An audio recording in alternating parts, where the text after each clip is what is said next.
de deficiência, né?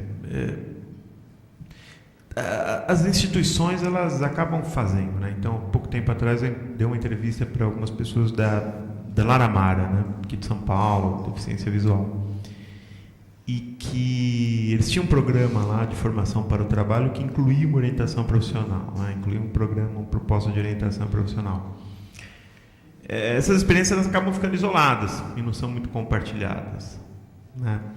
Na questão de drogadicção, também tem uma pessoa que acabou de defender o doutorado, a Constituição fez parte da banca dela, a Alessandra Bonadio, né, na Unifesp, no Hospital São Paulo. E lá ela, o Ronaldo Laranjeiro, o orientador dela, ela fez um trabalho. Mas essas coisas elas acabam ficando um pouco isoladas, né? Tem algumas universidades que têm um trabalho de acompanhamento, né, dessa questão da inclusão.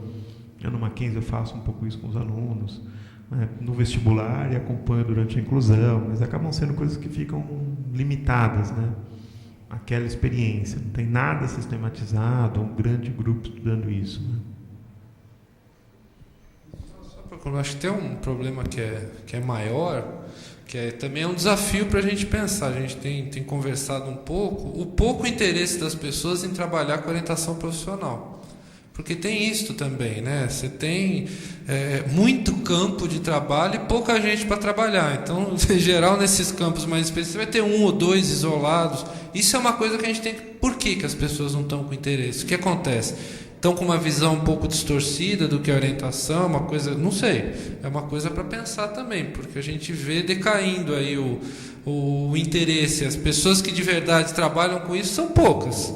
Eu não sei se dá para colocar nas mãos, mas eu acho que está quase assim, dizem aquelas pessoas de verdade que se dedicam a esta área. Tem algumas questões, né, para a gente pensar, e aí não é culpar as pessoas, é pensar o que a gente pode fazer para despertar interesse, mostrar, né?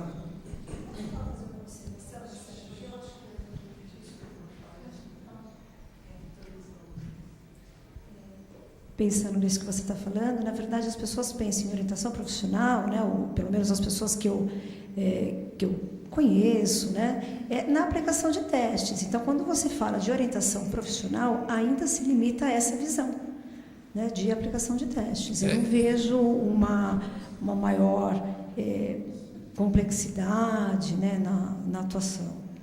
E aí é uma outra coisa que a gente tem conversado bastante, a gente percebeu isso no Congresso. Nós não tem formação, não é nem de especialização. As graduações não tem mais curso de orientação.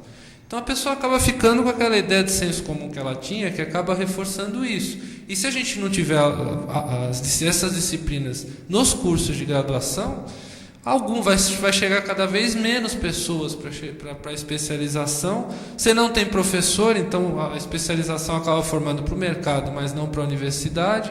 Você acaba não tendo, aí a coisa vai diminuir e chegar ao ponto de que é muito diferente em outros contextos, né? Então também é uma coisa para pensar, como é que a gente não teve perna para fazer isso, mas também é uma tarefa pensar, bom, como é que a BOP pode ajudar nesse sentido, né? Não sei se de cobrar, mas conversar, não sei, tem que fazer alguma coisa porque a orientação está sumindo das grades. Da pedagogia já sumiu. Da psicologia tem sumido gradativamente. Na administração ela entra, mas entra com outro viés, com outro jeito. E também não entra em todos os cursos. E aí, se você não forma alunos, você não vai ter gente para a especialização, vai diminuindo. Aí vai chegar uma hora que não vai ter mais. E aí fica o contrassenso, né? Isso o Fabiano deu alguns números. Você vai ter um campo enorme se abrindo e não vai ter gente para trabalhar. E aí é um perigo, porque aí pode entrar de tudo, né? E a gente perde uma chance histórica, é uma questão. Mas eu acho que as pessoas ainda têm essa ideia, né? Porque assim, eu trabalho em escola técnica, né? Eu sou professora, e os meus alunos me pedem teste vocacional. E até explicar para eles que não funciona dessa forma, né? Mas eles querem assim, eu quero um teste, né? Eu quero um teste. Mas você explica, mas pode ser que a maioria das pessoas não. Vamos atrás de um teste para ajudar, aí você reforça, né? Acho que tem uma questão que a identidade do orientador é um tanto precária, né? E aí a gente pensa desde a formação teórica, né, pensando nos modelos que o Marcelo trouxe, na formação técnica, né, E isso traz uma precariedade para o trabalho que as pessoas fazem, né? Então, a pessoa quer e aí vem aquela história, né? O psicólogo trabalha no consultório e aí parece alguém procurando orientação profissional. Ele não tem formação, não tem capacitação técnica, não tem capacitação teórica, mas ele aceita fazer. Aí liga para a Vetor e pergunta: quais são os testes que vocês têm, né? Liga para a casa do psicólogo. Nada contra o uso de testes, né? Acho que a questão é a seguinte: você tem de entender que o sentido tem aquele instrumento, que concepção que ele tem, onde é que ele se insere no mundo. Acho que são essas questões, né? E eu acho que tem isso, a questão da nossa identidade como orientadora, ela é precária, né? Assim, vocês falaram das políticas públicas em OP, né? Eu acho que isso também é uma política pública, né? Assim, você tem que ter, você amplia, você identifica o tamanho da necessidade e ela é imensa, e existe uma diminuição da oferta para atender esse mercado, tem alguma coisa errada, assim, é um tremendo contrassenso. Agora, assim, se eu penso um pouco, assim, eu conheço um pouco da realidade na Alemanha, né? Lá, assim, o Estado assume a formação do orientador profissional. Existem 2 centros antigos, independentes, apartidários, né, que estão ligados ao Ministério do Trabalho e do Emprego, né, quer dizer, que faz essa ponte entre o emprego, a empregabilidade e a situação do trabalhador. Tem o link ainda com a educação, quer dizer, nós temos uma área multidisciplinar e que tem alguns critérios muito claros. Lá não precisa ser psicólogo nem pedagogo, tem que ter experiência profissional e tem um limite mínimo de idade, que está acima de 30 anos. É um curso de 2 anos e meio, estruturadíssimo, e até 10 anos atrás, a orientação profissional na Alemanha era monopólio do Estado, né? Eles abriram para o clínico, aspas, particular, há muitíssimo pouco tempo. Né? Quer dizer, a OP na Suíça tem mais de 100 anos. A IOSP tem 50 anos, mais de 50, está com 60 agora, né? Está com 60. Nós estamos com quanto? 15? 18 já? Nós temos um longo caminho a percorrer. Então, eu fico pensando se talvez como uma política pública, assim, para você pensar, será que a gente não consegue pensar num centro de excelência de formação que não fique atrelado a uma PUC, uma USP, Unicesp, Ribeirão Preto, UFSC, não sei o quê, iniciativas isoladas ou até de pessoas, como nós temos no Rio, em Santa Catarina agora, que percebem essa demanda e que propõem alguma coisa. Não dá para se pensar em algo. Na Suíça também, 35 anos é o limite mínimo para começar a fazer a formação em OP. Não dá para você estar formado com 22 anos e sair fazendo OP. Você também, o jovem, quer dizer, o jovem, né, que eu já declarei velha, mas enfim, você tem que ter uma certa vivência profissional também para entender essa dimensão, a construção da identidade, né? Quer dizer, uma pessoa que se forma com 22 ainda não resolveu a própria questão da escolha e do encarreiramento. Como é que ele vai poder orientar alguém? Então, é um desafio imenso, mas que talvez, para se pensar, já que a gente sabe que o buraco é imenso, será que a gente consegue articular de alguma forma pessoas que vão atuar junto ao município, ao Estado, à federação, à escola pública, à escola privada, com mais consistência e juntando essas iniciativas individuais. Eu senti falta, nessa última gestão da BOP, até assim, eu recebi alguns comunicados do John McCarthy, lembra? Ainda fiquei com contato com ele, assim, e aí, o que está acontecendo? Eu falei, não sei, né? Porque eu senti muita falta de saber o que aconteceu nessa gestão, né? Assim, estou vendo, eu vim aqui para saber, achei legal, aconteceu bastante coisa, mas a gente não teve acesso. Eu acho que articular essas iniciativas individuais e convergir isso num centro de formação e consistente, que tenha uma certa heterogeneidade nas propostas de trabalho, que o teste seja uma ferramenta, que não seja o caminho único, pontual, mas que tenha uma visão socioconstrucionista, histórica, que a gente possa fazer realmente uma integração disso. Acho que esse é o grande desafio nosso. Não adianta ficar dizendo que o jovem precisa, se a gente não está em condições de atender esse jovem.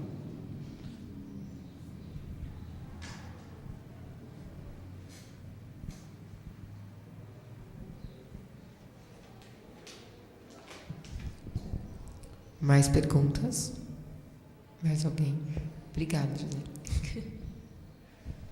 Acho que a gente tem bastante desafio pela frente, na verdade. 2 anos vão passar voando. Acho que a gente caminha, então, para a próxima etapa. Marcelo, eu queria te pedir a gentileza. Bom, me incumbiram de apresentar a próxima gestão, né? Então,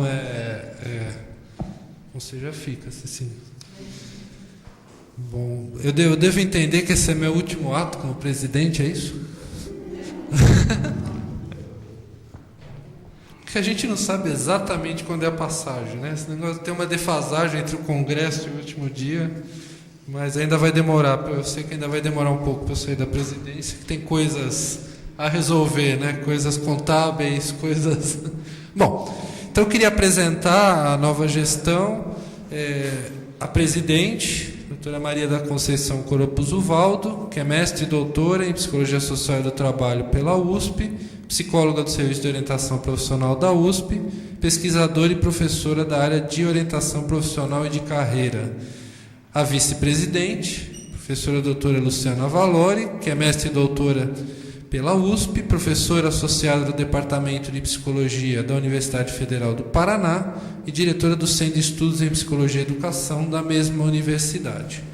O primeiro secretário, que, como a Cecília comentou, não pôde estar aqui, professor Dr. Mário Souza Costa, que é mestre e doutor em Psicologia Social pela USP, professor aqui do Instituto Sede Sapiense, da Universidade Cruzeiro do Sul e da Universidade Presbiteriana Mackenzie.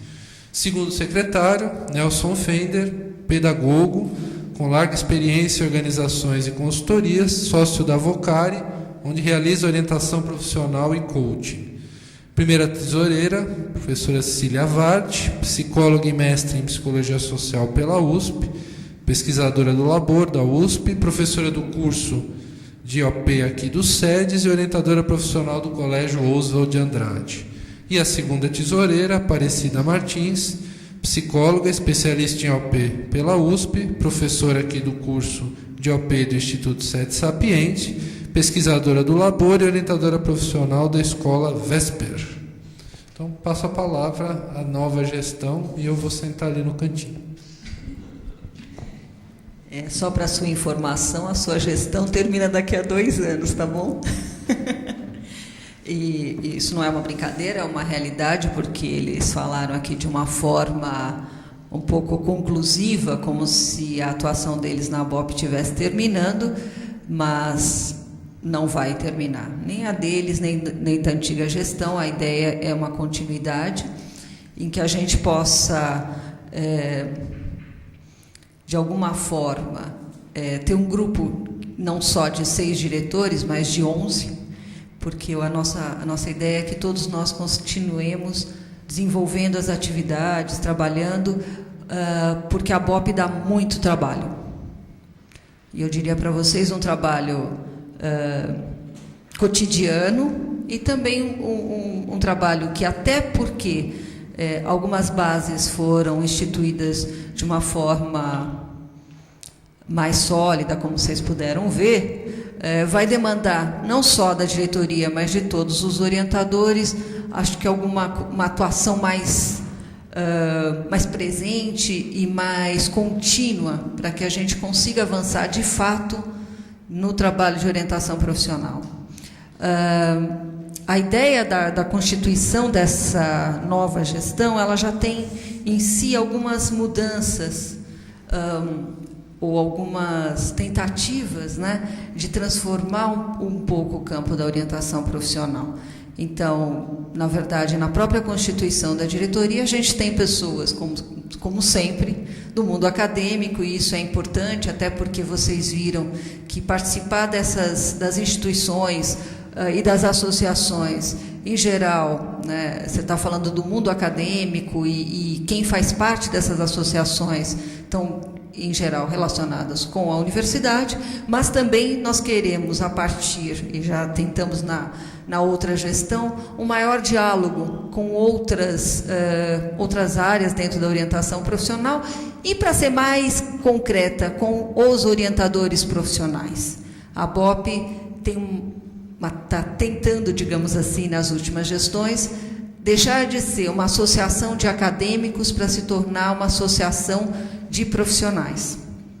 E isto é muito complicado, até porque somos poucos e o Brasil não é um país muito fácil em nenhum sentido, e principalmente porque é enorme, né? Então a gente tenta pensar em um orientador profissional brasileiro, é uma das coisas mais difíceis do mundo, né? Então a gente consegue ter núcleos bastante estruturados em alguns estados, mas se você pensar no tamanho do Brasil, eu diria que é quase que incipiente, né, essa estruturação da BOP. A nossa tentativa é continuar o nosso trabalho aí, de alcançar um maior número, não de estados, né, porque também isso me parece um pouco lidar com números, e isso não é tão importante, mas a gente conseguir ter núcleos mais participativos em alguns estados, né, ampliar não tanto numericamente, mas em termos de participação, o número de núcleos de orientadores. E para isso, né, a tentativa já é de ter uma diretoria, e a Luciana é um bom exemplo disso. Na nossa diretoria a gente já tem alguém que não é de São Paulo, né? A Luciana está lá no Paraná, e essa já é uma nossa tentativa bastante importante de tornar a BOP uma associação nacional. Mais do que isso, também para facilitar algumas mudanças e alguns projetos sejam concretizados da melhor forma possível. Inclusive, a questão do próprio congresso, do simpósio da BOP, que é, digamos assim, o ato mais importante de todas as diretorias, né, que é o congresso que a gente realiza a cada 2 anos, e que fecha, na verdade, a ação de uma diretoria, e que a gente tem percebido que se torna bastante complicado, né? Para onde vai depois, quem vai fazer o congresso? Então, na verdade, já facilitar essa transição, a gente já tem a Luciana aqui. Então o próximo congresso vai voltar a ser aqui em São Paulo, possivelmente na USP, porque as pessoas nos pediram isto, e o levantamento mostrou que poderia ser um lugar importante e interessante para que a gente pudesse fazer o próximo congresso. Mas daqui a 4 anos estaremos todos em Curitiba, não é? Com jaqueta, segundo ela, porque vai estar um frio danado, né? Mas mais do que isso, a gente também tem aqui a participação do Nelson, que não é por acaso. O Nelson tem uma experiência grande em empresa, trabalha com coaching, que é outra questão que a gente tem dentro da orientação profissional, e a ideia é que a gente possa trazer para dentro da nossa associação toda essa gama, né, que tem nomes diferentes, mas que tem propostas e trabalhos que são similares. Então, o Nelson vem para facilitar essa nossa conversa com esse mundo da administração e esse mundo do coaching, que, na verdade, nada mais é do que orientação profissional. Cecília, a Cida, elas vêm com toda a experiência delas de escola, que é outro nó dentro da orientação profissional, que a gente percebe que as escolas demandam, mas a gente não tem ainda modelos e tudo mais. Então, essa conversa com as escolas vai estar por conta das duas. E o Mário Souza Costa, que não está aqui, que quem o conhece sabe toda a trajetória política do Mário, que vai ser o responsável na nossa diretoria por todos esses trâmites, por continuar o trabalho das políticas públicas, né, e junto com o Fabiano e o Silvio Bock, que de alguma forma continuam ligados à nossa diretoria, continuar a nossa briga, né, por tudo isso. Sem falar do Marcelo, que vai continuar sendo a nossa voz em Brasília. Vocês viram que não vai dar, eles vão continuar. Em linhas gerais, eu queria apresentar um pouquinho para vocês o que a gente está pensando. Eu vou sentar para cá para poder dar uma olhada, para não pular. Bom, a ideia de continuar a questão das políticas públicas é fundamental, como vocês viram, né? O Fabiano trouxe isso, Marcelo trouxe também. E se o Silvio estivesse aqui também ia pontuar, nós fizemos todo um trabalho assíduo, né, nessa questão das políticas públicas, tentando criar parcerias. Criamos uma parceria com o Ministério do Trabalho, que agora estamos vendo para onde vai, até porque o Ministério está em xeque, mas nós assinamos um convênio com o Ministério do Trabalho, buscando instrumentá-los para trabalhar, para desenvolver políticas de orientação profissional, de dar algum subsídio para os orientadores, porque esta é uma questão básica, que acho que a Gisele trouxe, Luciana tocou também, Nilce tocou, quer dizer, a gente tem muitos públicos em orientação profissional, e não é que não existe demanda, existe. Existe políticas públicas, existe, o Ministério do Trabalho tem claramente definido, tem lugar, tem verba, tem tudo mais. Nós não temos orientadores profissionais.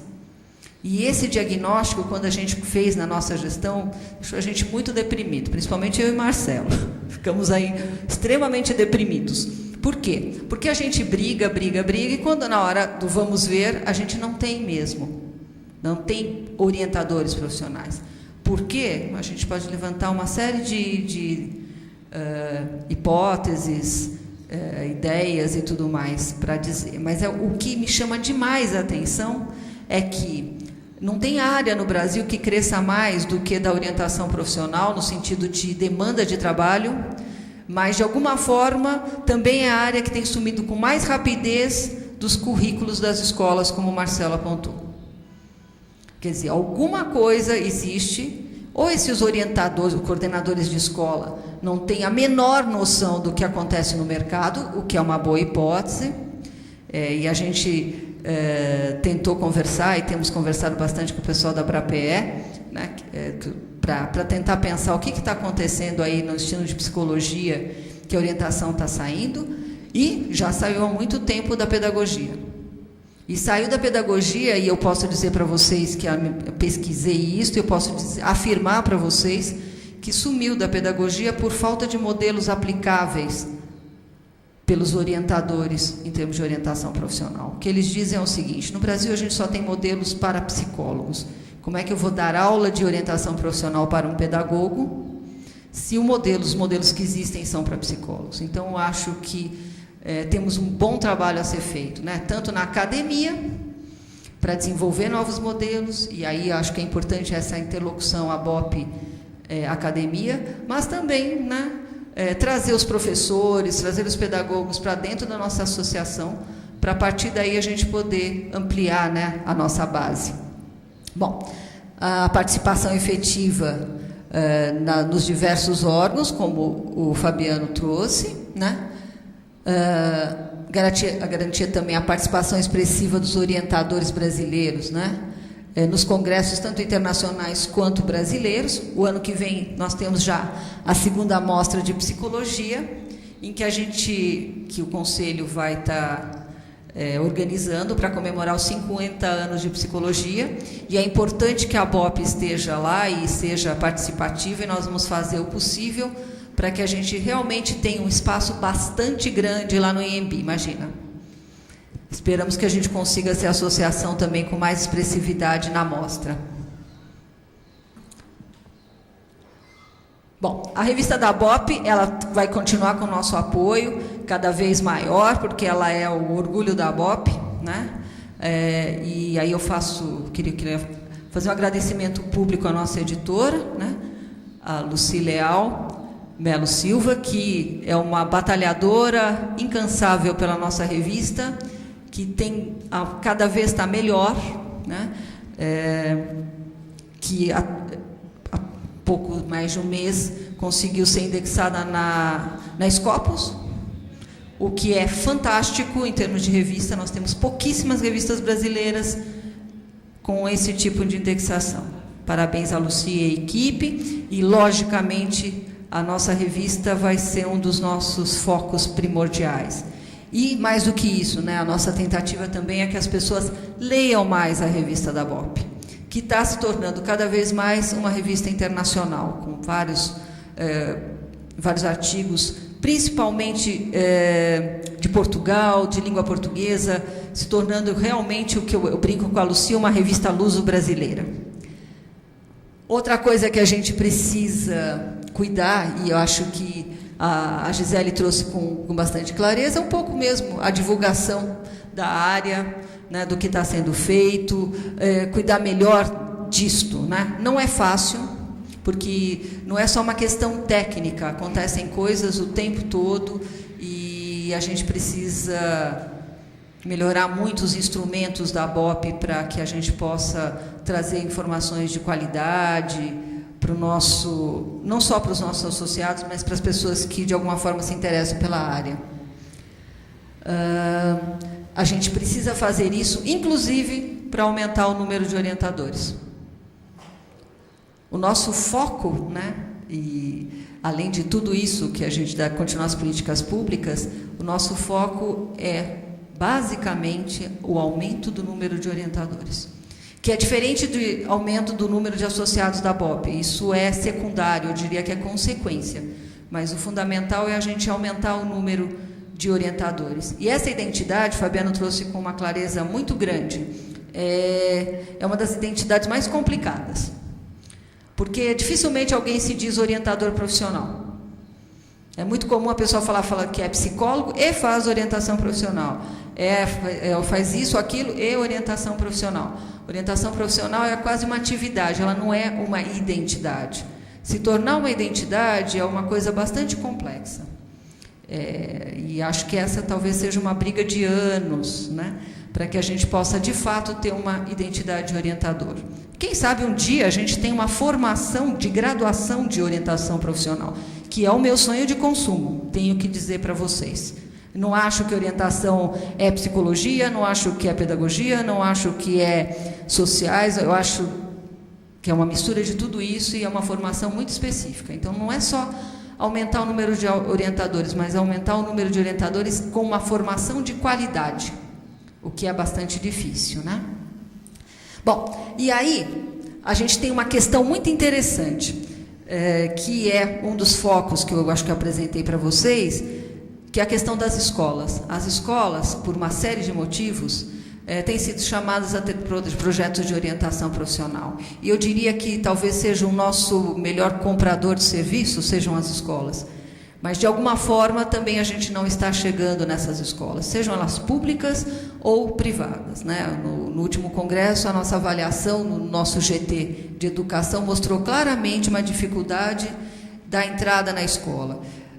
Então, para isso, a gente vai ter algumas ações, basicamente voltadas para a escola e para professores. Então, já para adiantar para vocês, isso foi uma ideia gestada no simpósio de julho, uma ideia que surgiu de uma conversa da Lucy, Maria Célia, Isildinha, pessoas que estão muito ligadas com essa questão da educação para a carreira, que nos pediu alguma ação um pouco mais efetiva. Então, nós já estamos organizando a Semana de Orientação Profissional em Escolas, que deve acontecer aqui em São Paulo, provavelmente em maio. A gente não determinou ainda a semana, porque a semana que a gente havia marcado já e organizado é a semana da ULAPS, e aí a gente vai ter que mudar, por isso não estou dando para vocês ainda a referência, mas deve acontecer em maio. E já temos alguns atores. Não vai ser, a ideia é uma semana, não vai ser um evento, não é um evento isolado, ou vamos todos a um determinado lugar. Vai acontecer várias coisas aqui em São Paulo ligada à área de orientação profissional, sempre em escolas. A gente já tem confirmado a presença da participação aqui do pessoal do SEDES, óbvio, da USP, por consequência, né? O Oswald de Andrade, e mais algumas instituições que, de alguma forma, já se mostraram interessantes. E a ideia é que a gente tenha, em várias instituições aqui em São Paulo, algum evento, alguma palestra, alguma coisa acontecendo. A ideia é que as pessoas que têm interesse em trabalhar com orientação profissional em escolas, ou as pessoas que já trabalham, o nosso foco vai ser também, basicamente, professor, tenham uma semana para conhecer os orientadores, conhecer os trabalhos, andar por São Paulo. Eu acho que vai ser bastante interessante. Bom, outra coisa que a gente já tentou fazer um pouco na antiga gestão e agora a gente vai fazer em caráter experimental é criar, de fato, o núcleo regional, que a gente acha que é importante. Não só um núcleo de de pesquisa, mas também, né, mas que tem alguma atuação, porque esse caso específico que o Fabiano relatou, da intervenção aqui da BOP junto com o 06, com o CRP 06, na Assembleia Legislativa de São Paulo, nos mostrou a importância de você ter ações, né, bastante efetivas e ligadas com o teu órgão local. E a BOP, ela tem que criar essas regionais, se ela quiser crescer e se ela quiser ter ações efetivas, realmente. Ela não pode ser uma associação que, quando ela está com a diretoria em São Paulo, ela funciona bem em São Paulo, quando ela está no Rio Grande do Sul, tem ações fantásticas no Rio Grande do Sul. A gente tem que ultrapassar esse limite. E isso vai demandar ainda um tempo. E eu acho que a gente precisa desenhar melhor este núcleo. Eu tive conversando bastante com a Marilene Proença, de como é que eles estão trabalhando núcleos, e lá não só na ABRAPE, como também no Fórum Antimedicalização da Educação, que eles estão trabalhando, para a gente tentar ver como é que vai ser esse desenho. Então, o primeiro núcleo vai ser o núcleo do Paraná, que a gente vai tentar desenhar como é que vai ser, como é que normas vai ter, o que vai precisar para ser um núcleo. Né, a Luciana vai ser nossa experimentadora oficial no Paraná, para que essa experiência, por que não criar mais? Porque a gente precisa desenhar muito bem o que seja isto, para depois propor isto em outros estados ou até em outras capitais. Né? Estimular o intercâmbio entre orientadores brasileiros e estrangeiros, isto a gente já fez neste congresso de julho, e que nós pretendemos que ocorra da mesma forma do que vai acontecer em 2013. Organizar o simpósio, né, que, como já adiantei para vocês, deverá acontecer aqui em São Paulo, possivelmente na USP, que se mostrou um lugar interessante, não só por uma questão de, digamos assim, de facilidades que nós teríamos, até porque eu estou lá e Marcelo, Fabiano, e nós todos temos algumas facilidades na USP, mas também a USP nos ofereceu muitas facilidades que acabaram fazendo com que o congresso não só saísse mais barato, que isso também é importante, mas também uma forma de facilitar a vinda de professores estrangeiros, de pesquisadores de outros países, o que fez com que o congresso tivesse uma possibilidade de intercâmbio maior, e é o que a gente pretende, então, para este congresso de 2013. Bom, acho que era isso. A ideia, então, do que nós estamos pretendendo é experimentar novas coisas na BOP, tentar processos. Eu espero que vocês tenham percebido que a ideia é que a gente possa experimentar alguns modelos para que a gente consiga fazer a BOP crescer de uma forma que ela realmente se sustente e que ela não seja só, bom, então a gente conseguiu aumentar o quadro de associados, por quê do Congresso? Não, a ideia é que, de fato, a gente torne a Associação Brasileira de Orientadores, de fato, uma associação de orientadores. E, para isso, nós vamos precisar não só da ajuda de todo mundo, né, das universidades, dos professores, mas também de todos os orientadores. Então, na verdade, a gente também vai cuidar, pretendemos, né, Nelson, que a nossa comunicação seja mais frequente, não só com os nossos sócios, mas com as pessoas que, de fato, se interessem pela nossa área. Em linhas gerais, é isso, né, que seriam, digamos, a nossa continuidade da nossa gestão. Eu queria agradecer muitos e-mails, não só a presença de vocês aqui, que foi bastante bacana, nesse sábado, final do semestre, mas nós recebemos muitos e-mails, não só nos dando parabéns, maior torcida para que seja muito legal, mas eu queria também trazer de público que a gente recebeu muitos e-mails parabenizando a antiga gestão e digamos assim, nos convocando a fazer uma gestão tão competente quanto aquela que foi conduzida pelo Marcelo.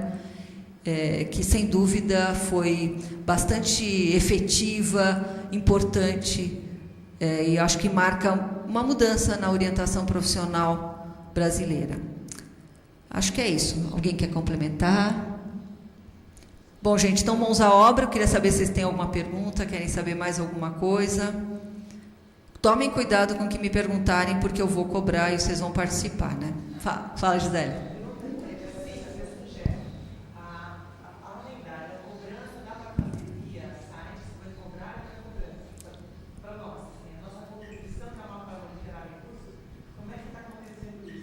Acho que o Fabiano pode responder melhor isso, porque ele é que desenvolveu e sabe como é que está. O pagamento, a associação e o pagamento dos que já são associados é via PagSeguro.